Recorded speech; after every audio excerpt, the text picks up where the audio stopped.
Welcome back. Telangana భవన్లో మాజీ మంత్రి జగదీష్ రెడ్డి మీడియాతో మాట్లాడుతున్నారు. లైవ్ లో చూద్దాం. నోట్ల కట్టుడు లెక్కలు పెట్టుడు తప్ప ఇంకొక పని ఎక్కడ కనబడతలేదు. మంత్రులు, ముఖ్యమంత్రి మంత్రులు పోటీ పడి ఒకరికి మించి ఒకరు, ఎవరికి వీలైతే వాళ్ళు అందిన కాడికి దోసుకుందాం, కప్పం కట్టి కాడికి కట్టొద్దాం.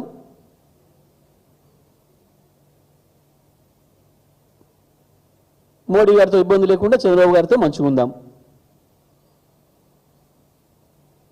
దీనికి సంబంధించిన ప్రణాళికలు, దీనికి సంబంధించిన పనులు తప్ప ఇంకొక పైసా పని తెలంగాణ ప్రజలకు ఏం కావాలి, మనం ఏమి ఇచ్చినాం, ఏ మాట ఇచ్చినాం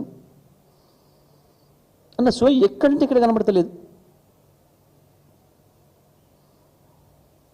నిజమే దబ్బుకొని ఈ సంవత్సరం వర్షాలు ఆలస్యం అని చెప్పేసి అంటున్నారు ఒకవైపు. అదే కనుక జరిగితే హైదరాబాద్తో సహా తెలంగాణ జిల్లాల పరిస్థితి దారుణంగా మారబోతుంది మంచినీళ్ళ విషయంలో. గతంలో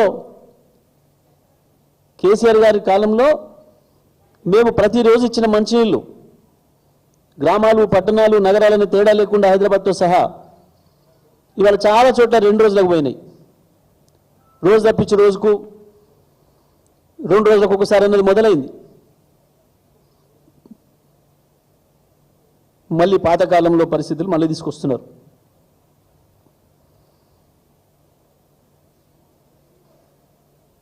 పోలవరం విషయంలో మొదటి నుంచి మనం ఏదైతే మాట్లాడుతున్నామో, ఏదైతే చెప్తున్నామో దాని మీద నిలబడలేదు. చంద్రబాబు నాయుడు గారికి లొంగిపోయి అక్కడ ద్రోహం చేస్తున్నారు తెలంగాణకు. ఇక కృష్ణమ్మనైతే మొత్తమే అప్పచెప్పిండ్రు. మళ్ళీ ఆంధ్రప్రదేశ్ చెరలకు వెళ్ళిపోతుంది కృష్ణమ్మ. ఆనాడు ఎట్లయితే జరిగిందో, ఆ 60 ఏళ్ళు ఎట్లయితే దుర్మార్గంగా వాళ్ళ చెరలు పెట్టుకొని నాగార్జున సాగర్, శ్రీశైలంలో ఒక పోరంబొక్కు ప్రాజెక్ట్ లాగా నడిపినరో, ఏ ఆపరేషన్స్ రూల్స్ లేకుండా, మళ్ళీ ఈ సంవత్సర కాలంగా మళ్ళీ అది జరుగుతుంది.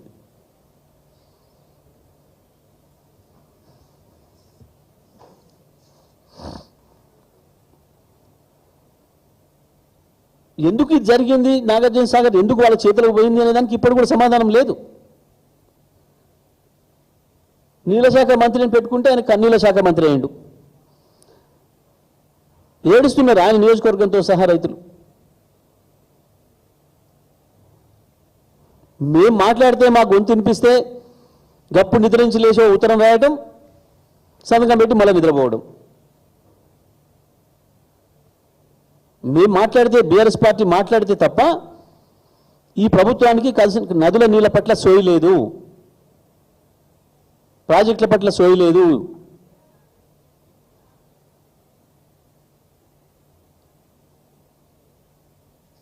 తెలంగాణ ప్రజలు మళ్ళొకసారి పోరాటం చేయాల్సిన పరిస్థితి తీసుకొస్తున్నారు హక్కుల కొరకు. నిజమే, ప్రజలు భావించింది నిజం జరుగుతుంది. 2014 ముందు దబ్బుకున్న కేసీఆర్ కనుక లేకపోతే, పార్టీని కనుక వద్దనుకుంటే, తెలంగాణ తెచ్చిన కదా నాకు ఎందుకు ఇంకా అని కేసీఆర్ వెళ్ళిపోతే ఏమవుతుందని భయపడ్డరు ఆనాడు తెలంగాణ మేధావులు, తెలంగాణ ప్రజలు.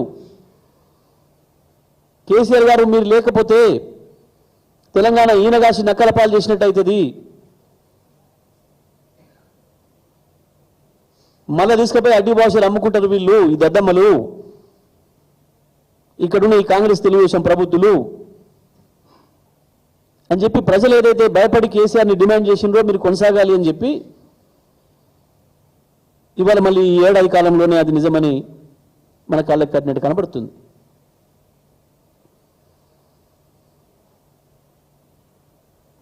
అందుకనే మేము డిమాండ్ చేస్తున్నాం, బీఆర్ఎస్ పార్టీగా రాష్ట్ర ప్రభుత్వం కళ్ళు తెరవాలి, ఇప్పటికైనా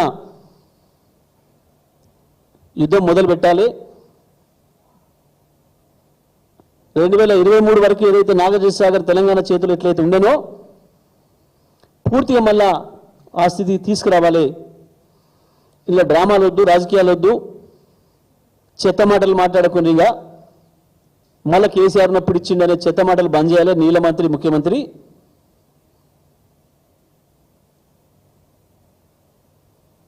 నీకు చేయరాదు, బడేబాయి దగ్గర నీకు పని చేయించుకోవాలి, కేసీఆర్కు తెలివి లేక కేంద్రంలో పనులు చేసుకొచ్చుకోలే, నాకు మస్తు తెలివి ఉంది చూడు, ఇప్పుడు నేను బడేబాయిని బోల్తా కొట్టించి నేను తెస్తా అని చెప్పి మాట్లాడినావు, ప్రజలు వాళ్ళు పలికినావు.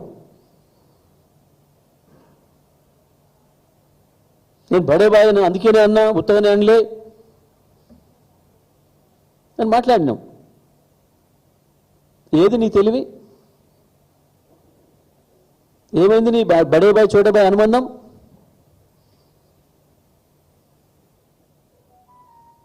ఇప్పుడు బడేబాయి పక్కకి ఇంకో దూసరాబాయి వచ్చిండు పక్కన మధ్యలో.